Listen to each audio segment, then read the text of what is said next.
মোৰ মৰমৰ ছাত্ৰ ছাত্ৰীসকল, এতিয়া ক্লাছ 7-ৰ এইটো উন্মেষৰ চেপ্টাৰ 7-ৰ প্ৰশ্ন উত্তৰ তোমালোকে পাবা। এইটো কিন্তু লিখিব চেপ্টাৰ 7-ৰ। এতিয়ালৈকে কোনোবাই দিয়া নাই, মই দি আছোঁ। আৰু এটা কথা মনত কৰিবা, আৰু এটা কথা, ইতিহঁতৰ পম খেদি আৰু ৰঘুনাথৰ এটা ভালপোৱা ৰঘুনাথৰ চেপ্টাৰ 1 এন, আৰু এটা আছিল কাঞ্চনবাৰী হাতীটো। গোটেই মই চেপ্টাৰৰ প্ৰশ্ন উত্তৰ দিছোঁ, কিন্তু ডিছক্ৰিপশ্যনৰ তলত এইটো ভিডিঅ'ৰ লিংকটো দি দিছোঁ, এইটো চাই ল'ব চাই ল'ব এইটো ধুনীয়াকৈ।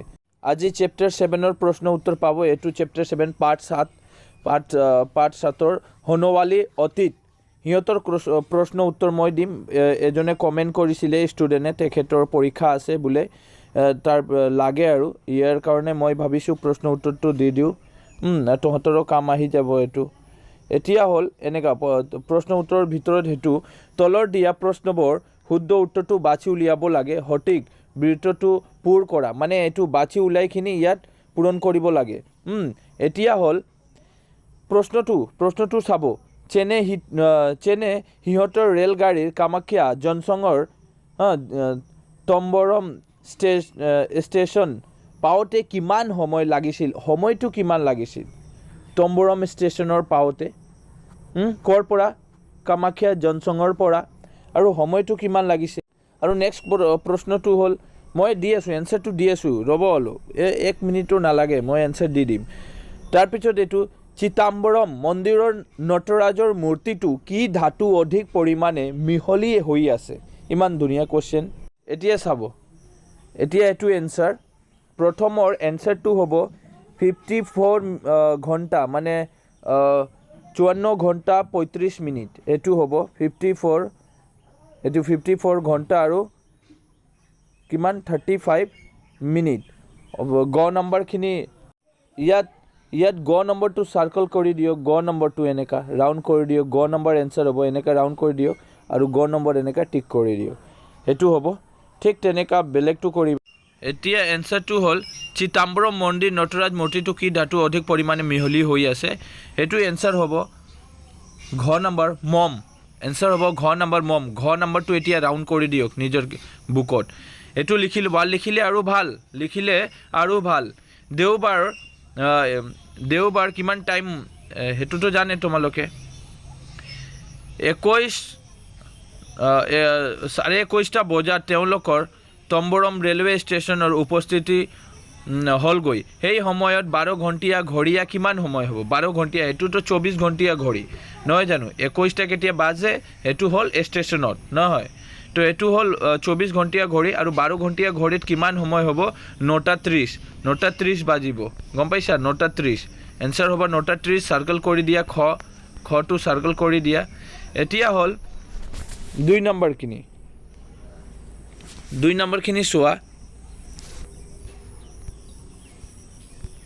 2 নম্বৰৰ প্ৰশ্ন উত্তৰ দিব লাগে। কাবেৰীৰ পাৰে পাৰে কিতাপখনৰ লেখকৰ নাম কি? কাবেৰীৰ পাৰে পাৰে, এনচাৰ হ'ব হেমন্ত কুমাৰ শৰ্মা। চাই ল'ব, হেমন্ত কুমাৰ শৰ্মা। এইটো লিখি লওক, সোনকালে লিখি লওক, একো নহয়, এইটো লিখি ল'ব, তোমালোকে লিখি ল'ব। এতিয়া হ'ল গোপুৰম শব্দটো কি সূচায়? মন্দিৰ উচ্চতা প্ৰৱেশ দুৱাৰ। গোপুৰম শব্দটো কি সূচায়, আমাক কি বুজায়?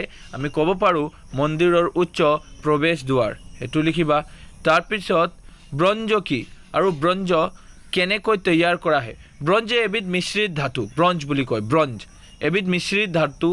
ইয়াক প্ৰায় 85% তাম আৰু 15% ৰাঙা মিহলি কৰি প্ৰস্তুত কৰা হয়। ৰাঙা আৰু তামৰ মিশ্ৰণ, এই দুটা মিলাই ব্ৰঞ্জ এবিধ মিশ্ৰিত ধাতু তৈয়াৰ কৰা হয়। আৰু তাতে কি হয়, মানে 85% তামৰ আৰু 15% ৰাঙা দিয়া হয়, গম পাইছা? এতিয়া নটৰাজ মূৰ্তিটো কি প্ৰযুক্তিৰে নিৰ্মাণ কৰিছে? Very very important question, that's very important এক্সামৰ কাৰণে, এইটো আপোনালোকৰ এক্সামত আহিব। নটৰাজ মূৰ্তিটো কি প্ৰযুক্তিৰে নিৰ্মাণ কৰিছে? নটৰাজৰ মূৰ্তিটো ভাৰতৰ প্ৰাচীন প্ৰযুক্তি, মানে মম বিগলন পদ্ধতি আৰু নিৰ্মাণ শৈলীৰে নিৰ্মাণ কৰিছে, লিখি ল'ব। লিখি ল'ব মই আশা কৰিছোঁ তোমালোকে লিখি আছা ভিডিঅ'টো পোষ্ট কৰি দিয়ক মানে ভিডিঅ'টো অলপ ষ্টপ কৰি লিখি লওক একো নহয় মই আছোঁ তহঁতৰ কাৰণে বৈজ্ঞানিকসকলে নটৰাজ মূৰ্তিটো বৈশিষ্ট্য কি বুলি টাৱৰ কৰিছে নটৰাজ মূৰ্তিটো ভৰিৰ বুঢ়া আঙুলিটোৰে ভূমি স্পৰ্শ কৰি আছে বৈজ্ঞানিকসকলে পৃথিৱীৰ চুম্বকীয় বিষু ৰেখাৰ কেন্দ্ৰবিন্দু বুলি টাৱৰ কৰিছে very very very important question that's very important এইটো আহিব এক্সামত এই দুটা কুৱেশ্যনটো ভেৰি ইম্পৰ্টেণ্ট আৰু সৰু সৰু আছে গোটেই আমাক মুখস্থ কৰিব লাগে এক্সামৰ কাৰণে এতিয়া কুৱেশ্যনটো হ'ল গাইজনে সিহঁতক কি প্ৰযুক্তি বিষয়ে কৈছিল এতিয়া দ্ৰাবিড়ীয় শৈলী নিৰ্মিত তিল্লাই নটৰাজ মন্দিৰটো ভাৰতীয় জ্ঞান আৰু প্ৰযুক্তিৰ এক উৎকৃষ্ট স্মাৰক সেইটো এটা লিখিব তাৰপিছত লিখিবা ধাতু গলাই মূৰ্তি নিৰ্মাণ কৰা প্ৰযুক্তি মম বিগলন পদ্ধতি এটোও ভাৰতৰ এটা প্ৰাচীনতম প্ৰযুক্তি নটৰাজ মূৰ্তিটো হ'ল এই প্ৰযুক্তি নিৰ্মাণ কৰা অতি প্ৰাচীন মূৰ্তি গম পাইছা এটো হৈ গ'ল এনসাৰ এটো দুটা মানে লিখিব লাগে পইণ্ট দুটা দিয়া হ'ল 3 নম্বৰটো হ'ল চিদাম্বৰম মন্দিৰটো প্ৰাচীন ভাৰতীয় জ্ঞান প্ৰণালী কি দিশ ফুটি উঠিছে তাৰ বিষয়ে এটি চমুকে লিখা লাগা মানে চমুটকা লিখিব লাগে পিতাম্বৰম মন্দিৰৰ বিষয়ে তো মই ইমান দিয়া নাই সৰুকে দিছোঁ ইমান নালাগে অলপ লিখিব লাগে চমুকে লিখিব লাগে সো পিতাম্বৰম মন্দিৰটো দক্ষিণ ভাৰত তামিলনাডু চিদাম্বৰম নগৰৰ অৱস্থিত এক প্ৰাচীন আৰু ঐতিহাসিক মন্দিৰ ইয়াৰ তিল্লাই নটৰাজ মন্দিৰ বুলিও কোৱা হয় এই মন্দিৰ ভাৰতীয় স্থাপত্য বিজ্ঞান শিল্পকলা আৰু আধ্যাত্মিক জ্ঞানৰ এক অন্যতম নিদৰ্শন তাৰপিছত তাত এড কৰিবা তিল্লাই নামটো সেই অঞ্চলৰ অধিক পৰিমাণে জন্মোৱা এবিধ গছৰ নামৰ পৰা লোৱা হৈছে তাৰপিছত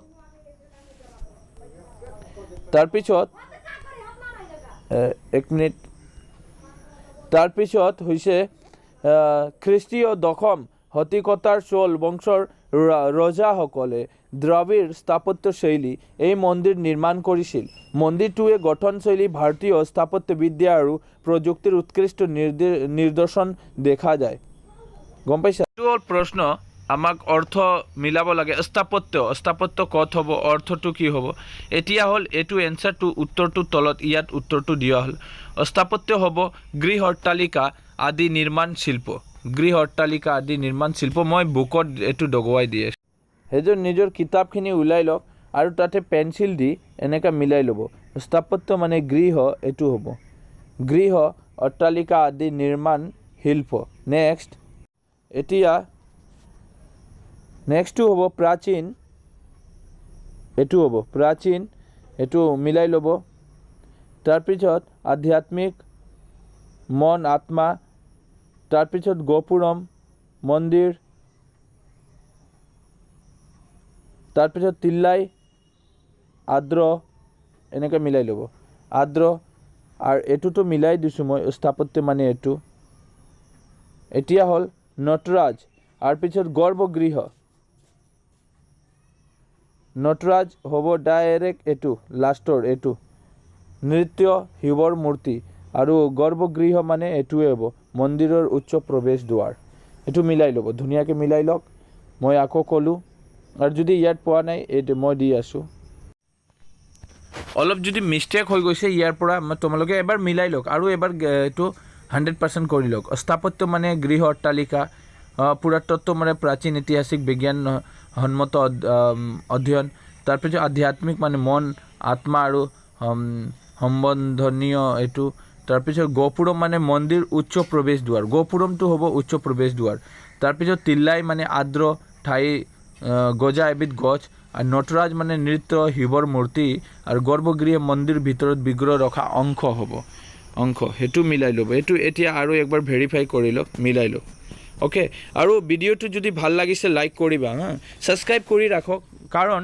মই কেৱল মাত্ৰ অসমীয়া এমআইএল নহয় ছ'চিয়েল সায়েন্স মেথছ হিন্দীৰ কিমান কেইটা ভিডিঅ' মই ইমান ধুনীয়া ভিডিঅ' বনাইছোঁ এটা এনিমেশ্যন দি বনাইছোঁ মই ভিডিঅ'টো ये चार मित्र एटू एटा भिडिओ चाई लब और तार प्रश्न उत्तर दिছোঁ मैं हिंदी चार मित्र एटिया साइंस दी आसो सोशल साइंस दिए आसो मैं एटिया मेथ्स आरम्भणिए करिम मैं तो यार कारण चेनेल सबसक्राइब कर राखो तहतर कारण और मैं केवल मात्र क्लास 7 নহয় क्लास 8 9 10 11 12 गोटेईकेटा माने क्लासर मैं शिकुवाई थाकूँ हेतु चेनेलत तहतर एटा प्रफिट हब नेक्स्टत तहते जाबा क्लास 8 तहतर कारण एटू आगुई पाई যাব गोटेईकेटा भिडिओ तहते पाई যাব धुनियाके मैं शिकाइছোঁ यार कारण सबसक्राइब कर राखिबा।